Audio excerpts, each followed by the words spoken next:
Hello, good morning everyone, how are you? कैसे हैं आप सभी लोग? आप सभी का बहुत बहुत स्वागत है मेरे चैनल वन टॉपिक पढ़े पर।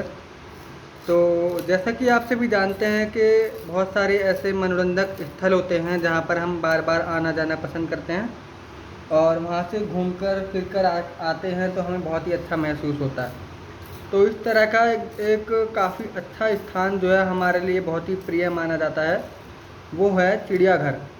जी हाँ, मैं बात कर रहा हूँ चिड़ियाघर की। चिड़ियाघर जहाँ पर बहुत सारे जानवर हमें देखने को मिलते हैं और हम उनको अपने नज़दीक से देख सकते हैं और उसका लुत्फ़ उठा सकते हैं। तो चलिए आज बात करते हैं हम इसी चैप्टर की। चैप्टर का नाम है चिड़ियाघर। तो यहाँ पर हम बात करेंगे चिड़ियाघर के बारे में। यहाँ पर कहना चाह रहा है, प्रस्तुत पाठ में हमें पशु पक्षियों से स्नेह तथा उनकी रक्षा करने की शिक्षा मिलती है। हमें लुप्त हो रही प्रजातियों की सुरक्षा करनी चाहिए। जी हाँ, बिल्कुल। जैसे कि आप सभी जानते हैं, डायनासोर या बहुत सारे ऐसे जीव हैं हमारे पृथ्वी पर जो हमें बिल्कुल ना के बराबर इस समय दिखाई देते हैं। चिड़ियाघर में घूमना। चिड़ियाघर में घूमना, नए नए जानवरों और रंग बिरंगे पक्षियों को देखना किसे अच्छा नहीं लगता? जी हाँ, सबको लगता है। एक डाल से दूसरे डाल पर कूदते बंदर, भारी भरकम शरीर वाला हाथी, कटघरे में चहल पहल करता शेर और चहचहाती चिड़िया सभी का मन मोह लेती है। सभी चाहते हैं कि सभी आप चाहते हैं कि उन्हें अपने पास ही रख लिया जाए। आदिकाल में जब मनुष्य जंगलों में झोपड़ियां बनाकर रहता था जब मनुष्य झोपड़ियां बनाकर रहता था उसने अपने चारों ओर रहने वाले प्राणियों से मेल जोल बढ़ा लिया। जी हाँ, बिल्कुल ऐसा ही किया। चाहे उसके आसपास जानवर, हाथी, घोड़े, शेर जो भी होता था, वो क्या करता था, उसको अपना दोस्त बना लेता था। इसमें जो जानवर था सबसे अच्छा और वफादार जिसे हम कह सकते हैं वो था कुत्ता। कुत्ता उनका प्रिय मित्र बन गया। घोड़ा उन्हें अपनी पीठ पर बैठाकर दूर दूर तक ले जाता। बंदर और भालू अपने करतब दिखाकर उनका मनोरंजन करते। अब मनुष्य दूसरे जानवरों और पक्षियों के साथ मेल बढ़ाना चाहता था, क्योंकि वह क्या करता था, अब वो जंगल में रह करके थक गया था। तो इसलिए उसने सोचा कि अब मैं कुछ नया करता हूँ, कुछ अच्छे लोगों से मिलता हूँ, नए लोगों से मिलता हूँ। इसके लिए उसने एक तरीका खोज निकाला। जंगली पशुओं के लिए बाड़े बनाए और पक्षियों के लिए पिंजरे। उनके रहने के इस स्थान का नाम क्या रखा चिड़ियाघर। जी हाँ, जहाँ पर हम लोग घूमने के लिए जाते हैं, काफ़ी अच्छा लगता है, एंजॉयमेंट होती है और हमें बहुत अच्छा महसूस होता है। आगे हम अगर बात करेंगे तो नेक्स्ट है आज संसार के, अगर आपको ये यहाँ पर सही से दिख पा रहा है तो यहाँ पर मैं आपको शो कर रहा हूँ। आज संसार के चिड़ियाघरों की संख्या लगभग 800 है। ऑस्ट्रिया की राजधानी वियना में स्थापित स्क्रानबून चिड़ियाघर को संसार का सबसे पहला चिड़ियाघर माना जाता है। यह 1752 में बनाया गया। रोमन सम्राट फ्रांसिस प्रथम और उनकी महारानी को पक्षियों से बहुत प्रेम था। जी हाँ, उनकी महारानी को और उन्हें क्या था, पशु पक्षियों से बहुत प्रेम था। सम्राट ने यह चिड़ियाघर इस उद्देश्य से बनाया कि नाश्ता करते समय वे अपने आसपास टहलते हुए हाथी, खच्चर, ऊंट और अन्य जानवरों को क्या कर सके, देख सके। वहाँ उन्होंने पक्षियों को देखने के लिए एक पक्षीशाला भी बनवाई, जहाँ पर केवल पक्षी रहते हैं, जानवर नहीं रहते। उनके बेटे ने 1789 में इसे जन साधारण के लिए खोल दिया। यह चिड़ियाघर आज भी विद्यमान है। विदेशों से में अन्य प्रसिद्ध चिड़ियाघर हैं, जैसे कि कौन कौन से हैं देखते हैं। लंदन का चिड़ियाघर, बर्लिन का चिड़ियाघर और टोक्यो का चिड़ियाघर।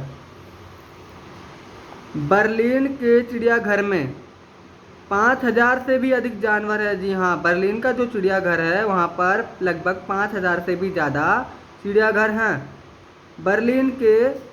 टोक्यो का चिड़ियाघर पर्यटकों को सबसे अधिक आकर्षित करता है। इस चिड़ियाघर की दो विशेषताएं हैं। पहली, एक तो इसका कीटबहु, दूसरा इसका सिंह उद्यान।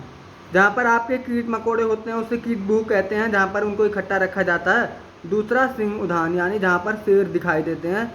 शेरों का वो पूरा का पूरा जगह होती है जहाँ पर शेर रहते हैं। इसमें जानवर तो खुले घूमते हैं। और दर्शक बाड़े के अंदर या पिंजरे में बंद होकर इन्हें देखते हैं। कहाँ देखते हैं? बाड़े में बंद होकर या बाड़े के अंदर या पिंजरे में बंद होकर उन्हें देखते हैं। अगर माने तो भारत में लगभग 1853 यानी 1853 में डॉक्टर एडवर्ड वेलफोर्स ने चेन्नई में कुछ जानवरों को पालना शुरू किया। कुछ दिन पश्चात उन्होंने वे जानवर नगर पालिका को दे दिए। इस प्रकार चेन्नई के चिड़ियाघर की नींव पड़ी। उसके बाद तो देश में चिड़ियाघरों की बाढ़ सी आ गई, यानी कि हर जगह क्या हुआ, चिड़ियाघर दिखाई देने लगे। देश के लगभग सभी बड़े शहरों में चिड़ियाघर की स्थापना हो गई, यानी हर जगह चिड़ियाघर क्या हो गए, चिड़ियाघर बनने लग गए।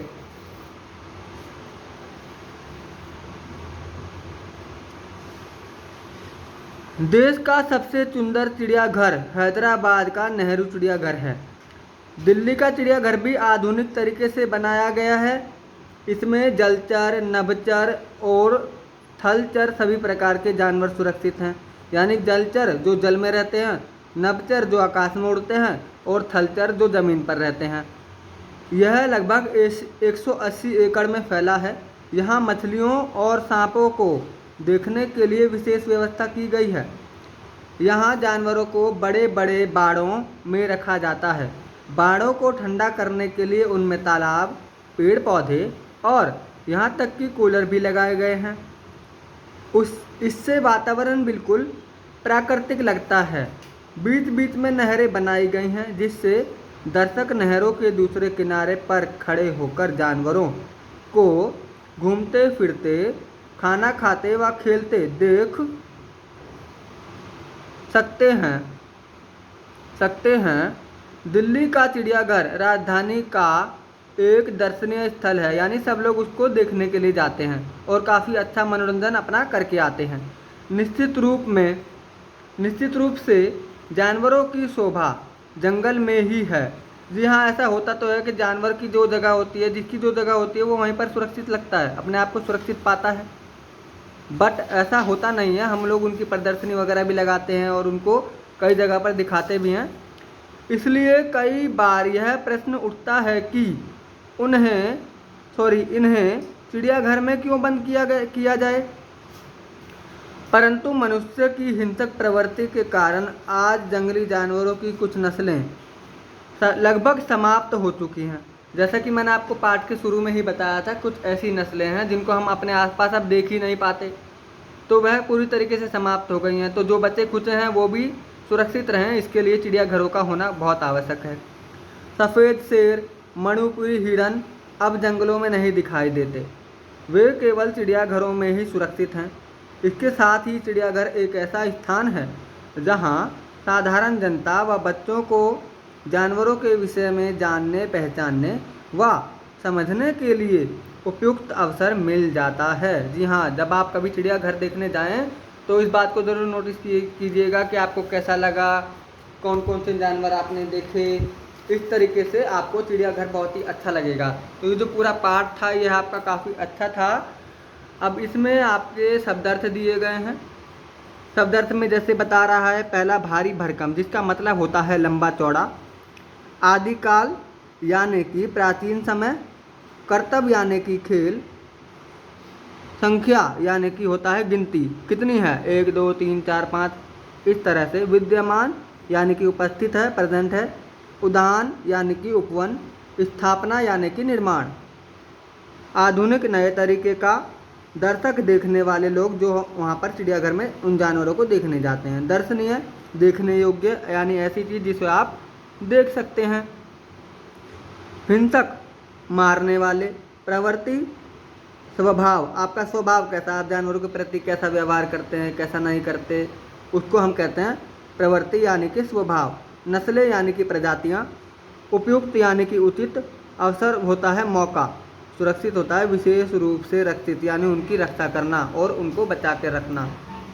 अब यहाँ पर बात हो रही है बर्लिन के चिड़ियाघर में जानवरों की संख्या कितनी है। जैसा कि हमने पेज पर पढ़ा था तो हम यहाँ पर जान सकते हैं, ये लिखा यहाँ पर 5000 है।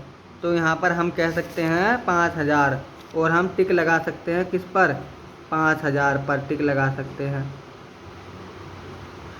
हमारे देश का सबसे सुंदर चिड़ियाघर कहाँ है? कोलकाता का चिड़ियाघर, मैसूर का चिड़ियाघर, हैदराबाद का चिड़ियाघर। अभी हमने यही तो पढ़ा था। सबसे सुंदर है हैदराबाद का चिड़ियाघर। अगर आप यहाँ पर देख पाएँ, देश का सबसे सुंदर चिड़ियाघर हैदराबाद का नेहरू चिड़ियाघर है। तो अब देखते हैं क्या हमें इसमें नेहरू चिड़ियाघर दिखाई दे रहा है। हैदराबाद का चिड़ियाघर दिख रहा है, नेहरू तो नहीं है, लेकिन यहाँ हैदराबाद है तो हम हैदराबाद को लगा सकते हैं। आगे बात करेंगे, भारत में प्रथम चिड़ियाघर की स्थापना करने वाले कौन हैं? सबसे पहले चिड़ियाघर की स्थापना किसने की? तो यहाँ पर एक राजा और रानी का नाम लिया गया था। तो ज़रा उस वाले पेज पर चलकर देखते हैं कि राजा रानी का नाम क्या था।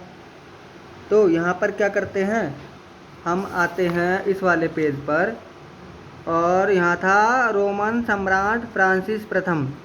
तो रोमन के जो सम्राट थे फ्रांसिस प्रथम, ये रहा। इन्होंने क्या किया था, सबसे पहले चिड़ियाघर की स्थापना कराई थी। तो सम्राट फ्रांसिस में हम क्या करेंगे, राइट का साइन लगा देंगे। बस इसके लिए इतना ही बुक वर्क था आपका। तो और बाकी के लिए आप इसी तरह से हमारे चैनल को देखते रहिए और इस प्रकार के और भी अच्छे अच्छे चैप्टर, कहानियाँ आपके लिए हम लेकर आते रहेंगे। और आपका सहयोग करने के लिए बहुत बहुत धन्यवाद। तो इस चैप्टर में कहानी सुनकर पढ़कर आपको कैसा लगा मुझे ज़रूर बताएं। और ये जो बुक वर्क आपको कराया जा रहा है इसे अपनी बुक्स में ज़रूर फिल कर लें, यदि आपके पास वृंदा की हिंदी की बुक है। बुक का भी मैं आपको एक बार स्टार्टिंग पॉइंट दिखा देता हूँ। बुक जो है वो यह वाली वृंदा वाली बुक है। चलिएगा, धन्यवाद बहुत बहुत आप सभी का।